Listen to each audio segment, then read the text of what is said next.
how much do you feel that there is additional pressure on the captains to lead from the front in a high profile series like in Australia? And how did you cope up with the criticism which came after the Perth flaw? Rohit Sharma, your counterpart, is going through the same what happened in Adelaide. Can you just speak on? Look, I think there's always pressure when you're playing Test cricket, and yeah, when you're captain, and a lot of that falls on you probably more than a lot of the other players. So it's nothing new. Of course, you just want to go out there and do well. In terms of criticism, I think after Perth we weren't, we didn't play our best. I didn't have the greatest game. Our team didn't have the greatest game. So, in some ways, any criticism, a lot of criticism is valid, and some of it that isn't, it's not valid, so you can dismiss some of it. You got a team for it? Yes, Joshy Hazel comes back in for Scotty. How hard is it to tell a guy like Scott after how well he bowled that he got?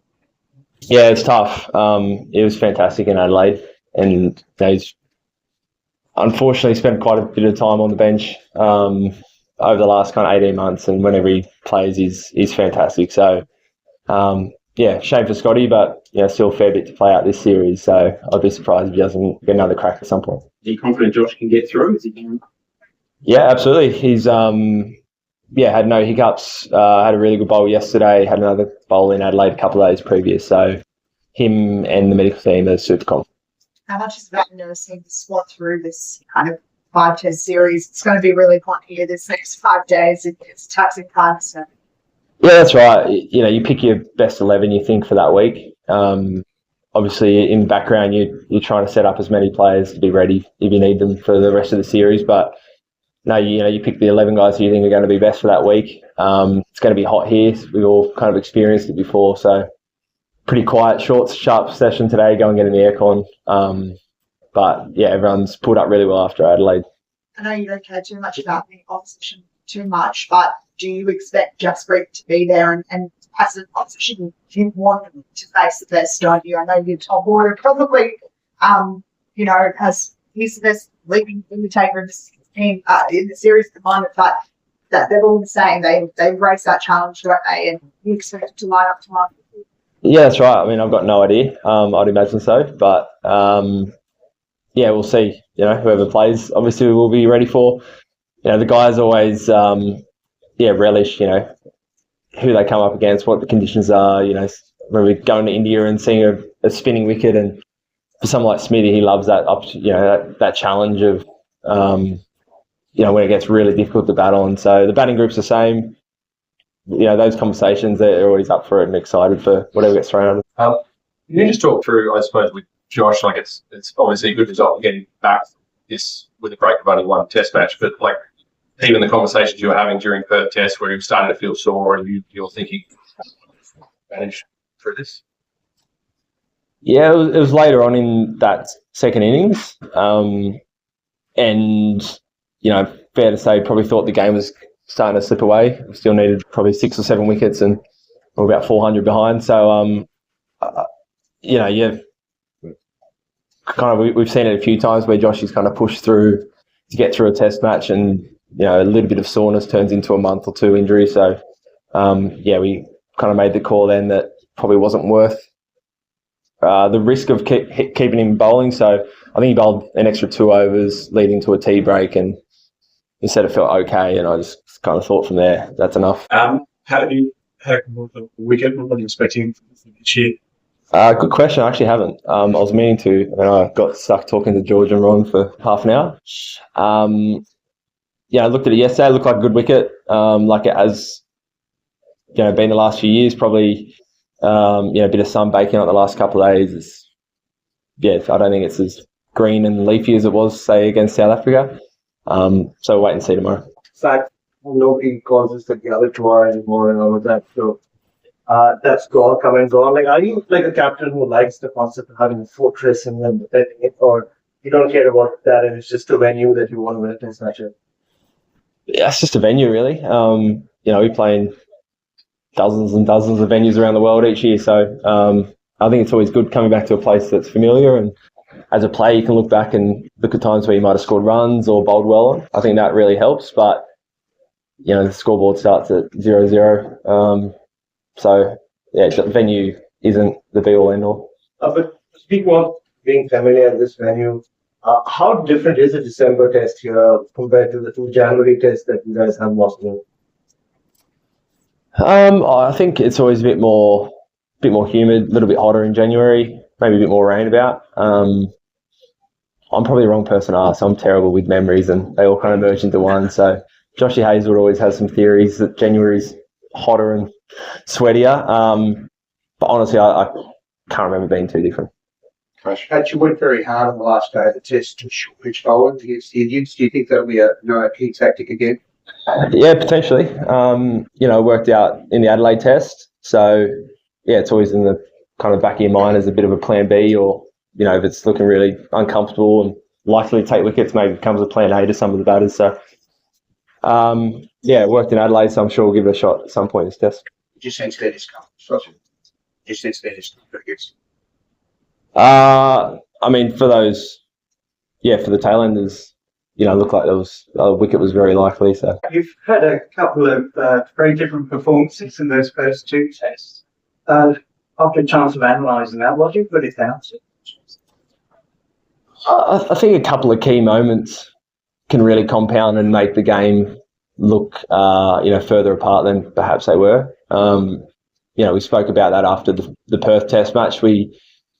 In another world, if you get through that first evening, maybe the sun's out, we've got a few more wickets, and maybe you get a first innings lead, and the game looks a little bit different. And a bit the same in Adelaide. The way Nathan and Marnus got through that first evening, and we kind of Trav and a few of the other guys cashed in the next day. That really compounds the win. So I think it's those key moments, getting through them, finding a way, and kind of really setting up the game. But yeah, I think the margins are never as big as perhaps they look sometimes. Yeah, Paddy, I imagine the feedback is doing it wrong, doing it right. Just keep doing it. Like how for something being on fringe for so long, like saying it's like TV motivated, getting stuck by big drop. Of course you say all those things because it's the truth. He's amazing every time he plays. And we absolutely love him around the group. He's one of all our favourites. So it's just about preparing for MCG because there's a good chance we might need you. History suggests there's always kind of some form of natural attrition throughout a test series. So the good thing, he's probably played a test earlier in the series than he maybe thought coming to the series. He showed that his standard's still super high. He knows he can take wickets against these guys. So it's just about trying to set him up for those last 2 test matches. We all love to see that. Can you just explain the reasoning of taking Mitch and Jock away to bowl somewhere else? Is it relation to nets, or what was behind that? Yeah, just purely run-ups. So we've done it most years. There's only about 25 metres at the back of the Gabba, whereas obviously we can get full run-ups up at AB. So that was it. They were going to bowl yesterday morning. It was still damp, so the nets got pushed back to the afternoon. Hence why it kind of clashed with the main training session. But yeah, that was it. There's nothing more to it than that. And you were talking about intimidating guy before. Smithy got him with a beauty in there.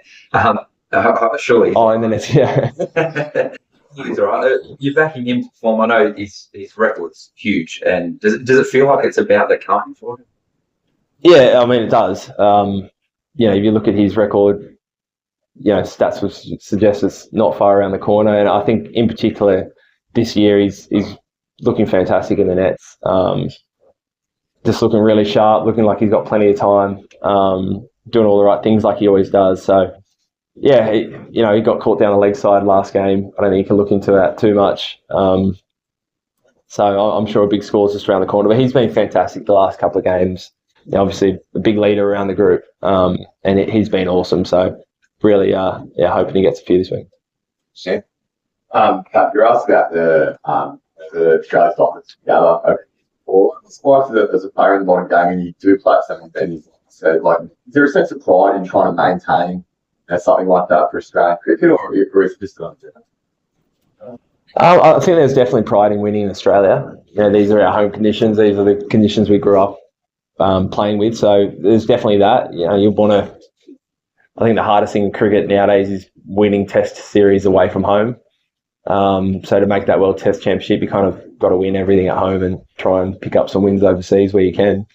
So we definitely go into every home series here expecting to win. That's what we grew up watching. That's kind of the standards we set ourselves, and playing in a familiar venue, it falls right into that. Hi, Pat. Mitch Marsh yesterday suggested that it's better to go after shots than just wait for that good delivery and the inevitable. Travis said in Adelaide played us a similar kind of knock. Given the wicket is lush green and it's going to be a bit spicy, do you think that's the way the batters can actually score more runs and contribute more for the teams rather than just hang around out there? I think everyone goes about it a little bit differently. Trav and Mitch are natural shot makers. That's the way they go about it. For a few of the other guys, they've perhaps skinned the cat a little bit differently, particularly here at the Gabba. It can change from day 1 to day 2 or 3. So everyone's got their own method. I think the most important thing is you play to your strengths. And, Trav did that last week.